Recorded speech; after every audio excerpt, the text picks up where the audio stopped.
Hello students. इस video के अंदर हम फाइनेंशियल एनालिसिस एंड प्लानिंग यानी कि रेशियो एनालिसिस चैप्टर के कुछ पास्ट एग्जाम्स के क्वेश्चंस करने वाले हैं। मैंने नवंबर 2020 के पेपर से लेके दिसंबर 2021 के पेपर्स तक जितनी भी अटेम्प्ट हुई, टोटल 4 अटेम्प्ट्स, उनके क्वेश्चन यहाँ पे इस वीडियो में डिस्कस करने की कोशिश की है बच्चों। तो चलिए शुरू करते हैं पास्ट एग्जाम क्वेश्चंस, देखते हैं एग्जाम में किस तरह के क्वेश्चंस पूछे जाते हैं। देखिए सबसे पहला क्वेश्चन जो है जो दिसंबर 2021 में था, एंड ज्यादातर इस चैप्टर में से 10 मार्क के क्वेश्चन ही आते हैं बच्चों।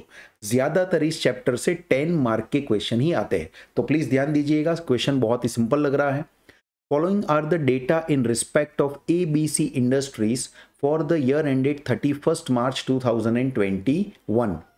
Debt to total asset ratio 0.4, long-term debt to equity ratio 30%, gross profit margin on sales 20%, accounts receivable period 36 days, quick ratio 0.9, inventory holding period 55 days, cost of goods sold 64 lakh।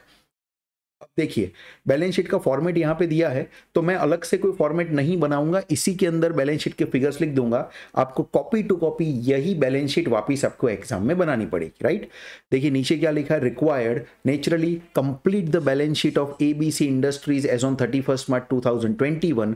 all calculations should be in nearest rupee and assume 360 days in a year। ये जब भी ऐसा लिखते हैं ना कि calculation should be nearest रूपी, तो मुझे लगने लगता है कि कुछ ना कुछ पॉइंट वाली चीजें इसमें आने वाली।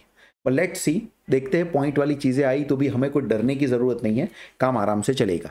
देखिए पहले तो मुझे है ना ये कॉस्ट ऑफ गुड्स सोल्ड से सेल्स और सेल्स का इस्तेमाल करके, अकाउंट रिसीवेबल का इस्तेमाल करके मैं डेटर लेके आ जाऊंगा, ऐसा मुझे सबसे सही लग रहा है। जो पहले मन में आए एक बार शुरुआत करनी चाहिए। सो देखिए मैं फर्स्ट वर्किंग क्या करने वाला हूं। फर्स्ट वर्किंग में मैं सेल्स फाइंड आउट करूंगा। सेल्स कैसे आता है बच्चों, cost of goods sold plus उसमें हमें करना पड़ता है ग्रॉस प्रॉफिट। यहां पे हमारा कॉस्ट ऑफ गुड्स सोल्ड दिया हुआ है 64 लाख। पर एक बात बच्चों ध्यान रखनी है, जो ग्रॉस प्रॉफिट रेशियो दिया है 20%, ये ग्रॉस प्रॉफिट हमेशा सेल्स पे होता है और अभी हमें इसको कॉस्ट में ऐड करना है। सो जो सेल्स पे 20% होता है वो ऑन कॉस्ट अगर आप करने जाओ तो 25% हो जाता है। तो मैं 64 लाख का 25% गिन के ऐड करूंगा। 64 लाख का 25% यानी जीपी हमें 16 लाख लेना पड़ेगा। प्लीज इस चीज को आप समझेंगे तो बेटर रहेगा। और अब हमारा सेल्स आ जाता है 80 लैक्स। अब ये जो सेल्स आया 80 लैक्स, अगर आप वापिस इसका 20% करोगे तो आपको जीपी 16 लाख मिल जाएगा, राइट। सो याद रखे, जब भी आप कॉस्ट ऑफ गुड्स सोल्ड में जीपी ऐड कर रहे हैं तो जीपी के परसेंटेज को सही तरीके से लगाए, क्योंकि जो जीपी का बाय डिफॉल्ट परसेंटेज होता है वो कॉस्ट पे नहीं होता, वो सेल्स पे होता है बच्चों, राइट। सो ये पहला क्वेश्चन अपना पहला वर्किंग हुआ, सेल्स मुझे मिला। अब देखो इससे मैं डेटर लेके आता हूं, प्रोवाइडेड दैट मैं ऐसा अज्यूम कर लूंगा कि ये पूरा का पूरा क्रेडिट है, बिकॉज क्रेडिट और कैश के अलग होने के बारे में यहां पे कुछ भी बोला नहीं है सवाल में।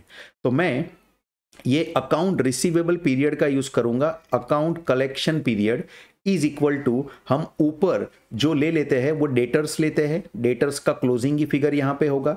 नीचे जो हमारे पास आएगा वो सेल्स आ जाएगा, ये क्रेडिट सेल्स पूरा का पूरा है, और इनटू मुझे 360 करना पड़ेगा, क्योंकि क्वेश्चन में 360 अज्यूम करने के लिए पहले से बोला है बच्चों। अब देखिए डेटर लाने के लिए एवरेज कलेक्शन पीरियड का यूज करूं तो 36 डेज है यहां पे मैं डेटर्स वैसे का वैसा लिख दूंगा, और सेल्स का जो फिगर है वो आ जाएगा 80 लैक्स, और इनटू करना पड़ेगा 360। तो मेरे बच्चों आपको अभी 2 मिनट में डेटर का फिगर मिल जाएगा, और डेटर्स आपके होने वाले हैं यहाँ पे 8 लैक्स। क्लियर दिखता है, 10 से ये मतलब 10 से डिवाइड होगा तो डेटर्स का फिगर आ गया 8 lakh. And I am damn sure कि ये आपको जरा भी मुश्किल नहीं लगा है बच्चों। चलिए एक फिगर आया है, आपको मालूम है इस चैप्टर की चाबी क्या है कि हमें होना चाहिए बैलेंस शीट का व्यू। तो मैं यहाँ पे अकाउंट रिसीवेबल के सामने 8 लाख रुपीस लिख दूंगा, 8 लाख रुपीस लिख दूंगा। I am sure you are getting it. देखो दूसरा एक जो मुझे आइडिया आया ये वर्किंग करते करते, वो ये है कि debt to total asset ratio मुझे 0.4 दिया हुआ है, ये वाला रेशियो। अब देखिए टोटल लायबिलिटी अगर 50 लाख दी है तो इतना तो आप समझ ही गए होंगे कि टोटल एसेट्स भी तो 50 लाख होगी। अब टोटल एसेट अगर 50 लाख है तो उसका 40% मेरा डेट हो जाएगा ना। अब ये डेट को मैं ऐसा मानूंगा कि ये टोटल डेट है, क्योंकि ये लॉन्ग टर्म डेट है कि शॉर्ट टर्म डेट है ऐसा कुछ भी स्पेसिफाई नहीं किया गया है, तो मैं मानूंगा कि ये लॉन्ग टर्म डेट ही है। चलिए तो फिर इसका एक इस्तेमाल करके देखते हैं हमें क्या मिलता है। मैं लिखता हूं debt to total asset ratio, इसका फॉर्मूला हो जाएगा total debt divided by total asset. मैं शॉर्ट में लिख रहा हूं बट आप समझदार है, आई एम श्योर आप समझ जाएंगे मैं कहना क्या चाहता हूं। देखिए डेट टू टोटल एसेट का रेशियो मुझे दिया हुआ था 0.40 यहां पे, राइट। ऊपर है डेट, तो डेट हमें मालूम नहीं है तो उसको रहने देते हैं, लेकिन नीचे जो टोटल एसेट है उसका फिगर हम लेके आ सकते हैं 50 लाख का, अभी हमने बैलेंस शीट में समझा है। तो इससे मुझे डेट का फिगर मिल जाएगा टोटल डेट का, जो कि 20 लाख रुपीस होने वाला है बच्चों। अब इसको डायरेक्ट उठा के बैलेंस शीट में नहीं रख सकते, क्योंकि ना ये करंट लायबिलिटी की तरह मिला है, ना ये लॉन्ग टर्म डेट की तरह मिला है, ये टोटल डेट की तरह मिला है। मैं सिर्फ इतना लिख सकता हूं, इतना बता सकता हूं कि इन दोनों का टोटल करूंगा ना तो ये फिगर 20 लाख होना चाहिए। अब उसमें से कैसे अलग करेंगे बाकी सबको, ये हमें कहीं ना कहीं से कुछ ना कुछ इसमें हिंट मिलेगी ही मिलेगी। जैसे जैसे हमें एक और चीज अगर यहां पे दिखे, long term debt to equity ratio हमें दिया है। अच्छा हमें रिजर्व का फिगर मिल जाएगा बच्चों। देखो बैलेंस शीट को ध्यान से देखो, 50 लाख आ चुका है, इन दोनों का टोटल आ चुका है, ये तो ऑलरेडी दिया हुआ है इक्विटी शेयर, तो रिजर्व का फिगर निकाल सकते हैं ना। छोटी सी वर्किंग यहां पे करता हूं, देखिए क्या करना है। बैलेंस शीट को ध्यान में रखेंगे तो आपको बहुत सब इजी लगेगा। 10 मार्क का क्वेश्चन है, लेकिन देखो क्वेश्चन में कुछ भी नहीं करना है, it's so easy question.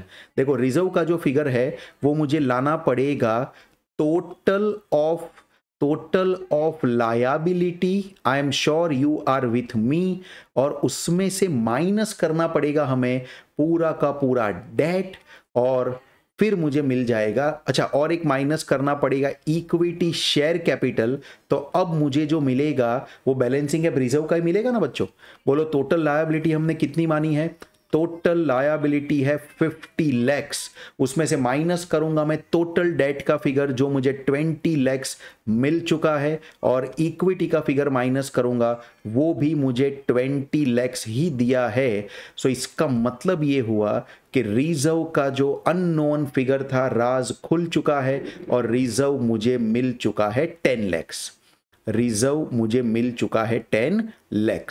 So this is it, reserve का फिगर आ गया। एक बार यहां पे लिख देना पसंद करूंगा, 10 लाख रुपीस का ये रिजर्व है। अब ये दोनों मिलके हमारा इक्विटी फंड बन जाएगा, ये दोनों मिलके हमारा इक्विटी फंड बन जाएगा।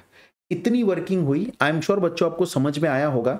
बच्चों इस तरह के क्वेश्चंस में कभी टेंशन लेने से कुछ नहीं होता, आपको बस एक बार सवाल की शुरुआत करनी होती है, जो आपको हिंट मिलती जाए उस हिंट का इस्तेमाल करके बस क्वेश्चन में आपको आगे बढ़ते रहना पड़ता है। This is the only way कि आप ऐसे क्वेश्चन को सॉल्व कर सकते हो। चलिए अब मुझे आगे बढ़ना पड़ेगा, और उसके लिए मुझे एक नया पेज ऐड करना पड़ेगा। इतनी चीजें यहाँ पे थोड़ी सी याद रखनी है हमें, या हम पेज को चेंज करते हुए करेंगे। अब देखो मेरा मन है ना, ये long term debt to equity का मैं इस्तेमाल करने वाला हूँ, ये 30% वाला जो रेशियो है। चलिए एक नया पेज ऐड करते हैं, और मैं एक और वर्किंग करने वाला हूँ, वर्किंग नोट नंबर 5 हो जाएगी ये है long term debt to equity. अब ध्यान से समझिए, एक यहां पे दिक्कत होने वाली है। ये इक्विटी का मतलब क्या, तो हम हमेशा जब डेट इक्विटी रेशियो निकालते हैं तो इक्विटी की जगह पे पूरा इक्विटी फंड लेते हैं, यानी कि ये ओनली इक्विटी शेयर कैपिटल नहीं है, ये equity share capital plus reserves and surplus है। Equity share capital plus reserves and surplus है बच्चों, तो इसको इक्विटी फंड माने। वैसे ICAI इसको खाली इक्विटी मान के भी सम्स आप गिन सकते हो, ऐसा एक अल्टरनेट सॉल्यूशन या अल्टरनेट नोट जरूर देती है, बट हमें इसको इक्विटी मान के यानी कि इक्विटी फंड मान के चलना है। क्या फॉर्मूला बनेगा बच्चों इसका? Long term date divided bye, देखो मैं लिखता ही एकदम प्रॉपरली हूं, मैं इसको इक्विटी खाली लिखने की बजाय क्यों ना इक्विटी फंड ही लिखूं इसे। अब ये वर्किंग प्रॉपर होगी। 0.30 ये हमारा रेशियो था। लॉन्ग टर्म डेट हमें मालूम नहीं है, और मैं बात करूं इक्विटी फंड की तो बच्चों आप जानते हो आगे के पेज में हम रिजर्व को 10 लाख लेके आए थे, और इन दोनों का टोटल अगर मैं गिनूं तो इक्विटी फंड मेरा 30 लाख रुपीस का आएगा। सो इसका मतलब हुआ कि मुझे लॉन्ग टर्म डेट का जो फिगर मिलेगा that figure will be 9 lakhs। Long term date का जो फिगर मिलेगा that figure will be 9 lakhs। तो मेरे बच्चों आई एम श्योर आपको बात समझ में आई होगी, और मैं इस 9 लाख को बैलेंस शीट में आगे के पेज पे लिखता हूं ना, क्योंकि वो हमारी मेन बैलेंस शीट वहां पे बन रही है, तो क्यों ना वहीं पे लिखा जाए। देखिए लॉन्ग टर्म डेट में यहां पे लिखना चाहता हूं 9 lakhs। बैलेंस शीट व्यू बना के रखिए। अब देखो इससे क्या होगा, अकाउंट्स पेबल का बैलेंसिंग गैप मिल जाएगा। सो 20 + 10 + 9 - 50 11 लाख रुपीस का आपको अकाउंट्स पेबल मिल जाएगा। अभी तक हमने सिर्फ 5 छोटी छोटी वर्किंग की है, और देखिए 10 मार्क का सवाल जैसे कि पूरा ही होने आ गया है। चलिए देखते हैं अब क्या यूज करना है। क्विक रेशियो का इस्तेमाल कर सकते हैं, इन्वेंटरी होल्डिंग पीरियड का इस्तेमाल कर सकते हैं ना बच्चों। Inventory holding period cost of goods sold पे गिना जाएगा। चलो अपने पेज पे चल के 6th वर्किंग करते हैं। मैं गिनूंगा inventory holding period, inventory holding period. आप चाहे तो इसको टाइम्स में कन्वर्ट करके इन्वेंटरी टर्नओवर रेशियो भी लगा सकते हैं। यहां पे आ जाएगा पहले इन्वेंटरी, नेचुरली ये क्लोजिंग इन्वेंटरी होगा, डिवाइडेड बाय हमें करना पड़ेगा कॉस्ट ऑफ गुड्स सोल्ड, और इनटू हो जाएगा 360। इन्वेंटरी होल्डिंग पीरियड 55 डेज का दिया हुआ है। इन्वेंटरी का फिगर तो हमें एक्चुअली फाइंड आउट ही करना है, और कॉस्ट ऑफ गुड्स सोल्ड का जो फिगर है वो मुझे लेना पड़ेगा 64 लाख, 64 लाख, और इनटू कर दूंगा 360। चलिए फाइंड आउट करते हैं इन्वेंटरी का फिगर। 2 मिनट में फिगर मिलने वाला है। कैलसी हाथ में उठा लेते हैं और देखते हैं आंसर क्या आता है। आ गया पॉइंट में, नियरेस्ट टू रुपी की बात थी ना बच्चों, आ गया पॉइंट में। 9,77,778 नियरेस्ट टू रुपी करने के लिए बोला था, तो मैंने अपने हिसाब से इसको राउंड फिगर कर ही दिया। नेचुरली आपको भी करना है। और 9,77,778 का फिगर जो आता है वो हमें पहले पेज पे लिखना पड़ेगा इन्वेंटरी में। यहां लिखूंगा 9,77,778। आप ये अपनी बैलेंस शीट में सही तरीके से लिख सकते हैं। ये पूरा हो गया। अब हमारे पास क्या, देखिए ये पूरा हो गया, ये पूरा हो गया। एक क्विक रेशियो का इस्तेमाल करना बाकी। तो क्विक रेशियो में करंट एसेट माइनस स्टॉक करके हम कर सकते हैं ना। चलिए एक और वर्किंग करेंगे, वर्किंग नोट नंबर 7। मुझे लगता है लगभग ये आखिरी वर्किंग ही है। क्विक रेशियो का फॉर्मूला हम लगाते हैं current asset minus stock divided by current liability. यहां पे प्रीपेड एक्सपेंस वगैरह कुछ नहीं है तो लेने की जरूरत नहीं है मेरे बच्चों। क्विक रेशियो कितना दिया है? 0.9 दिया है। करंट एसेट्स हमें टोटल मालूम नहीं है। स्टॉक का फिगर हमें एक्चुअली मालूम था। If you see the balance sheet the stock figure is 9,77,778। तो लूंगा मैं 9,77,778 डिवाइडेड बाय करूंगा करंट लायबिलिटी। करंट लायबिलिटी तो मालूम है हमें। करंट लायबिलिटी का फिगर भी कितना था? 11 लाख था। बैलेंस शीट में चेक कीजिए, ये रहा 11 लाख का फिगर। तो मैं यहां पे करंट लायबिलिटी को लिखूंगा 11 लाख। अब देखते क्या होता है कि मुझे करंट एसेट का फिगर क्या मिलता है, मुझे वो देखना है। Let's try to do it. क्या इस तरीके से ये प्रॉपर हो पाएगा? 11 लाख इंटू मुझे 0.9 करना है, तो 9 लाख 90,000 हो रहा है। उसमें मैं 9,77,778 को ऐड करूंगा तो बच्चों मेरा करंट एसेट का जो फिगर आता है ना वो आता है 19,67,778। This is my total current asset. But अगर मुझे कैश का फिगर लाना हो तो मुझे क्या करना पड़ेगा? 19,67,778 के फिगर में से एक तो मुझे डेटर का 8 लाख माइनस करना पड़ेगा और माइनस करना पड़ेगा इन्वेंटरी का 9,77,778 का फिगर, राइट। आप डायरेक्ट कैश भी फाइंड आउट कर सकते थे, फॉर्मूला थोड़ा अलग तरीके से लगाते तो आपको मालूम है कि वो हो जाता। तो मेरा कैश का फिगर भी एक राउंड फिगर आता है, वो है 1,90,000। कैश का फिगर आ गया 1,90,000। तो चलिए 1,90,000 का कैश भी लिख देते हैं बैलेंस शीट के अंदर। हियर आई है 1,90,000 एज अ कैश। और मेरे प्यारो फिक्स एसेट को तो हमें बैलेंसिंग गैप ही डालना पड़ेगा, और कोई इंफॉर्मेशन है ही नहीं, सब इंफॉर्मेशन का यूज हम कर चुके हैं। तो फिक्स एसेट, देखो फिक्स एसेट की वर्किंग दिखा दे तो भी वो चल सकता है। If you want to show the working, कैसे निकाल सकते हैं फिक्स एसेट को? छोटी सी अगर वर्किंग करनी हो तो आप ऐसे कर सकते हो, fix asset is equal to total जो आपकी एसेट थी 50 लैक्स की, उस 50 लैक्स की एसेट में से आप करंट एसेट्स को माइनस कर दोगे 19,67,778, और इससे आपको मिल जाएगा फिगर फिक्स एसेट का, जो कि 30,32,222 आएगा। सो ये आपका फिक्स एसेट का फिगर हो गया बच्चों। I am sure you are with me. 30,32,222 लिख देता हूं यहां पे, 30,32,222। देखिए बच्चों, पॉइंट में फिगर आना ये कोई चिंता की बात नहीं है। इस सवाल में ऑलरेडी एक हिंट दी है कि पॉइंट में फिगर आने ही वाले हैं, और इसीलिए आपको कहा था कि आपको नियरेस्ट रुपी की काउंटिंग करनी। एक बात का ध्यान रखिएगा, इस सवाल के अंदर खास जो मैं आपको मतलब बताना चाहता हूं कि इस सवाल के अंदर हमने जो ये इक्विटी फंड माना था, राइट, इस सवाल के अंदर हमने जो ये इक्विटी फंड माना था बच्चों, इसको एक बार हमने जो इक्विटी फंड माना था बच्चों, वो हमने इक्विटी प्लस रिजर्व का फंड माना था। ये आपको ध्यान रखना है। हमने जो इक्विटी फंड माना था वो इक्विटी प्लस रिजर्व का फंड माना था।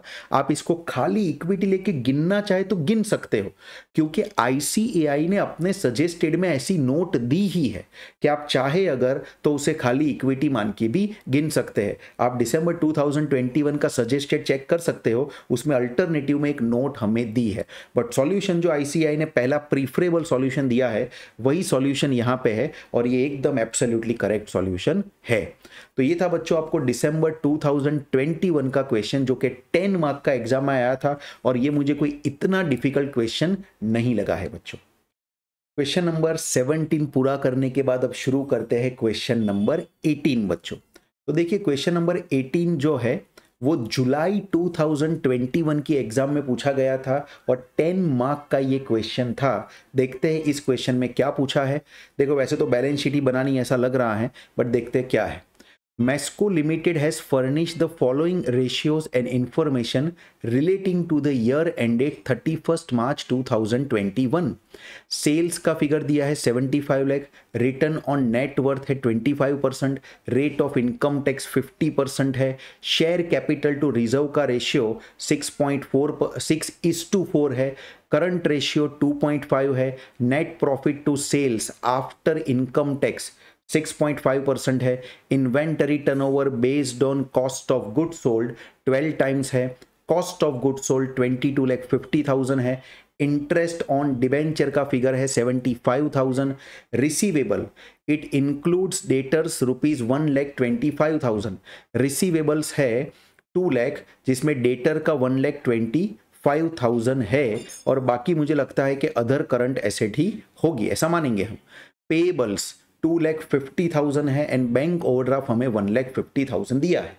पूछा है कैलकुलेट द ऑपरेटिंग एक्सपेंस। क्या पूछा है बच्चों? Calculate the operating expense for the year ended 31st March 2021 and prepare a balance sheet as on 31st March in the following format. बच्चों फॉर्मेट आप अपने हिसाब से सेम बना देना नोटबुक में। अभी ये फॉर्मेट मेरे पास रेडी है, तो फिगर में इसी में लिखूंगा। एक ऑपरेटिंग एक्सपेंस के लिए मुझे लगता है कि मुझे trading and profit and loss account भी बना देना चाहिए। आप जानते हो कि इन दोनों का व्यू होना हमारे लिए बहुत जरूरी होता है, right. Trading and PNL account एक साथ ही बना देना मुझे अच्छा लगता है। हमने बहुत सारे सवाल पहले भी गिने हुए, आपको आइडिया है बच्चों।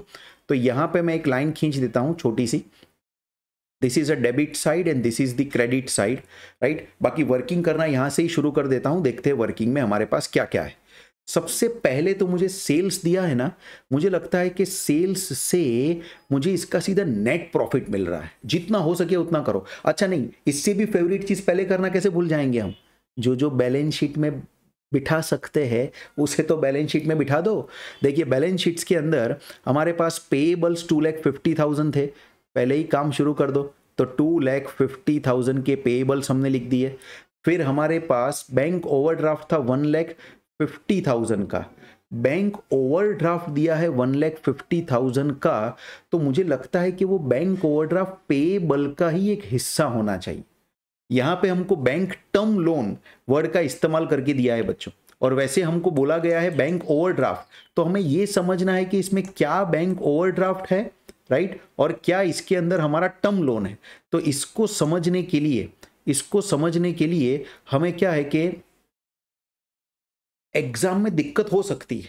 देखिए यहां पे तो बड़ी सी टर्म लोन लिखी है, देखते हैं कि टर्म लोन यहां पे किसी भी तरीके से रिफ्लेक्ट हो रही है क्या, डेट या ऐसा कुछ भी दिख रहा है यहां पे, डेट या ऐसा कुछ नहीं दिख रहा। एक बात बताऊं बच्चों, मुझे तो मजबूरन एग्जाम में एक नोट लिख के ये बैंक टर्म लोन को ही बैंक ओवरड्राफ्ट मान के चलना पड़ेगा, और इसी को मुझे 1,50,000 लिखना पड़ेगा, और कोई रास्ता नहीं है मेरे पास। इसका रीजन ये है कि मुझे पेएबल्स अलग से दिया हुआ है, देखिए पेएबल्स का अलग से वर्ड दिया है, तो मैं पेएबल में बैंक ओवरड्राफ्ट को ऐड करना चाहूं तो ऐड भी नहीं कर सकता, और लिखा इतना गंदा है bank term loan. Bank term loan तो लॉन्ग टर्म की होती है, बैंक ओवरड्राफ्ट शॉर्ट टर्म का होता है, बट बैंक टर्म लोन को फाइंड आउट करने की दूसरी कोई हिंट ही नहीं है, तो मुझे ऐसा मानना ही पड़ेगा कि हमें बैंक ओवरड्राफ्ट ही टर्म लोन मान के 150 लिखना है। जो होगा देखा जाएगा, एग्जाम एक नोट जरूर लिख देंगे। फिर देखिए हमें क्या क्या दिया है, हमें रिसीवेबल्स जो 2 लाख रुपीस का दिया है, वो रिसीवेबल्स में लिख दूंगा 2 लाख, इसमें डेटर भी है और किसी और तरह की लोन एंड एडवांसेस भी हो सकते हैं। कॉस्ट ऑफ गुड्स सोल्ड नहीं आएगा, बाकी सब चीज़ें बाद में देखेंगे। पहले तो सेल्स का फिगर 75 लैक्स है, तो बिना रुके क्यों ना मैं उसे ट्रेडिंग अकाउंट में लिख दूं 75 लैक्स। और मज़े की बात यह है कि मुझे नेट प्रॉफिट रेशियो, सेल्स का इस्तेमाल हो गया, नेट प्रॉफिट रेशियो मुझे 6.5% आफ्टर टैक्स दिया था, तो चलो 75 लैक्स का सीधा 6.5% गिनते हैं, ये बच्चों हमारा नेट प्रॉफिट आ गया सीधा। तो मैं एकदम आखिर में यहां पे लिखता हूं नेट प्रॉफिट, एनपी लिख देता हूं शॉर्ट में, 4,87,500 का नेट प्रॉफिट आया। अब इससे रिवर्स काउंटिंग करूंगा ना तो मुझे टैक्स का फिगर भी मिल जाएगा। जैसे टैक्स का फिगर कैसे लाएंगे हम, हमारा टैक्स का जो रेट था वो 50% था। अब अगर प्रॉफिट 4,87,500 हो जो कि 50% टैक्स कटने के बाद आया हो, listen to me carefully, profit का फिगर 50% टैक्स कटने के बाद आया है, तो नेचुरली आपका टैक्स भी जो कटा होगा वो 457,500 ही कटा होगा ना, आधा कट जाएगा तो ही आधा बचेगा। या फिर कैसे कर सकते हो आप, 4,87,500 डिवाइड बाय 50% करो तो 9,75,000 आएगा, और 9,75,000 का वापस 50% टैक्स गिनो तो 4,87,500 का टैक्स ही आएगा। आई एम श्योर आप ये समझ सकते हैं। तो देखिए टैक्स मेरे पास आ चुका है, और मेरे पास कोई चीज़ है क्या, देखो इंटरेस्ट ऑन डिबेंचर है 75,000, तो वो भी प्रॉफिट एंड लॉस अकाउंट की आइटम ही है, तो इंटरेस्ट ऑन डिबेंचर को भी मैं 75,000 यहाँ पे लिख देता हूँ। ओके, अब देखिए एक हिंट मिली, हमारे पास 15% के डिबेंचर है और डिबेंचर का इंटरेस्ट दिया है 75,000, तो मैं इससे डिबेंचर का फिगर लेके आ जाऊंगा ना बच्चों। चलिए पहली वर्किंग क्या करनी है, मिल गई थी। डिबेंचर का फिगर लाने के लिए मुझे ऊपर लेना पड़ेगा डिबेंचर इंटरेस्ट और नीचे लेना पड़ेगा इंटरेस्ट का रेट, इंटरेस्ट रेट। चलिए इसको सॉल्व करते हैं। तो डिबेंचर का इंटरेस्ट जो था दैट इज 75,000 एंड इंटरेस्ट का रेट में सीधा 0.15 लिख दूंगा, इंटू 100 वगैरह ना करना पड़े। एंड आप समझदार है ये समझने के लिए कि डिबेंचर का वैल्यूएशन हमें मिल चुका है जो 5 लाख रुपीस का वैल्यूएशन आने वाला है। सो ये हो गया आपका डिबेंचर का वैल्यूएशन। चलो एक और हमें आंसर मिला 5 लाख रुपीस में डिबेंचर का यहाँ पे लिख दूंगा। सो वर्किंग ऑटोमेटिक होने लगती है बच्चों, आपको सिर्फ सवाल में आगे बढ़ना है। तो देखिए मेरा ये काम पूरा हो गया डिबेंचर का, कॉस्ट ऑफ गुड्स सोल्ड, और मुझे अच्छा करंट रेशियो दिया था ना, उससे मुझे काम बन जाएगा। करंट रेशियो से मुझे टोटल करंट एसेट मिल जाएगी, करंट रेशियो से मुझे टोटल करंट एसेट मिल जाएगी। तो पहले तो मैं टोटल करंट एसेट भी एक बार फाइंड आउट कर लेता हूं। जो अभी समझ आ रहा है करते जाना है, एग्जाम में रुकना नहीं। अब रुकेंगे और स्लो हो जाएंगे ना तो आपका पेपर रह जाए, ऐसा बिल्कुल हो सकता है। सो मैं यहां पे करूंगा current ratio is equal to current asset upon current liability. Current ratio हमें दिया गया है 2.5, करंट एसेट टोटल क्या है मालूम नहीं है, but now we know what is current liability. अब सवाल ये उठता है बच्चों कि करंट लायबिलिटी को मुझे कितना लेना चाहिए, करंट लायबिलिटी को मुझे कितना लेना चाहिए। बैंक ओवरड्राफ्ट भी करंट लायबिलिटी में ही आएगा, तो मैं इन दोनों का टोटल करके करंट लायबिलिटी को एक्चुअली लेने वाला हूं 4 lakh. I hope you understand, bank overdraft कभी भी लॉन्ग टर्म नहीं हो सकता। तो मुझे मेरी करंट एसेट का टोटल फिगर मिल गया, करंट एसेट का टोटल फिगर मुझे लग रहा है 10 लाख। ये मेरी करंट एसेट का टोटल फिगर मिल गया, लेकिन अभी इसका कुछ कर नहीं पाऊंगा क्योंकि मेरे पास स्टॉक नहीं है ना कैश है, तो बैलेंसिंग गैप नहीं भर पाऊंगा। आगे जाके करते हैं, ऑटोमेटिक ये टैली हो जाएगा। देखिए करंट रेशियो का इस्तेमाल तो कर लिया, यानी एक बार ये गया करंट रेशियो गया, और क्या कर सकते हैं इन्वेंटरी टर्नओवर कैसे जाने दे। देखिए हमारे पास कॉस्ट ऑफ गुड्स सोल्ड भी है, इन्वेंटरी टर्नओवर भी है, एक नया पेज ऐड करके इसकी वर्किंग कर देते हैं। तो मेरी वर्किंग नोट नंबर 3 जो होगी वो होगा इन्वेंटरी टर्नओवर रेशियो। ये आएगा cost of goods sold divided by inventory, cost of goods sold divide by inventory. बोलो इन्वेंटरी टर्नओवर रेशियो 12 टाइम्स था, कॉस्ट ऑफ गुड्स सोल्ड हमें दिया है 22,50,000 का, और नीचे इन्वेंटरी हमें जो है वो मिल जाने वाली है। चलो बच्चों इन्वेंटरी टर्नओवर रेशियो से बोलो इन्वेंटरी का फिगर कितना आएगा।